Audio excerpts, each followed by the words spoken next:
This convergence of stoner culture with a mainstream sporting event is a rare occurrence. It's also a dangerously tempting opportunity for members of the pro-cannabis movement to stop staring at their iTunes visualizers and attempt something unheard of. Complete the Boston Marathon.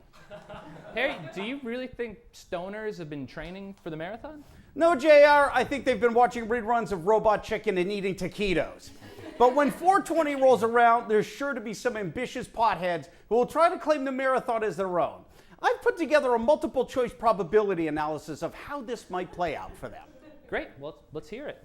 Okay, so there you are, the doobie-loving marathoner at Carrigan Park in Hopkinton, where the race starts. You've got weed, and you've got public space. Do you A, pack a bowl beneath a swing set and smoke most of your stash by yourself, or B, sell a few 20 bags to middle schoolers to finance the rest of your journey? What? Pick one. Each choice will lead to a different set of consequences and a new set of actions for you to choose between. The marathon isn't a choose-your-own-adventure novel, Harry. It's about running in a line. It's not that easy for a pothead, JR. Everything's a choose-your-own-adventure when you're high. So, do you smoke the weed or sell it? Choice A. Choice A! Interesting pick, JR. By smoking it all yourself, you've kept drugs out of the hands of teenagers, but you're also so high that you're sweating resin. So when the starting shot goes up to begin the race, you think it was fired by Walker, Texas Ranger. He's on horseback, and he's riding in to take your weed and give you a harsh dose of moral wisdom the only way he knows how, by beating you to death with his feet.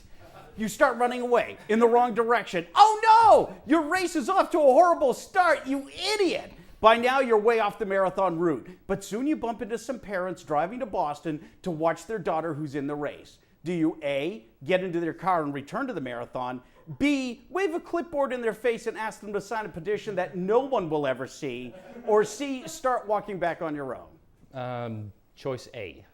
Getting into the parents' car? Excellent choice. But now do you A, sell your new friends some discounted pot as a symbolic thank you, or B, verbally thank them for the ride? I would say thank you. That wasn't a choice. It was. You said verbally thank them. Oh, did I? I meant orally thank them. Okay. I'm going to go with option A then. Okay, so you sell the parents some cheap weed and make an undeserved profit by giving it some bullshit name like West Coast WMD or Barack Nirvana.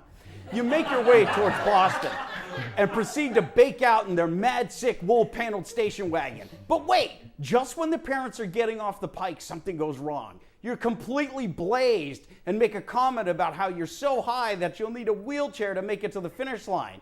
How were you supposed to know that these people had a daughter whose spinal cord snapped in a tragic rhythmic gymnastics accident? The parents kick you out of the station wagon somewhere around Fenway Park. No, but wait, you see your roommates across the street. What are they doing here? Do you live in this neighborhood? You don't remember. Just then you notice a bunch of really fine ladies handing out water to the runners along Beacon Street. Do you A, go over and try to charm them into giving you some water for your terrible cotton mouth, or B, join your roommates? Go flirt with the girls, I suppose. You flirt with girls?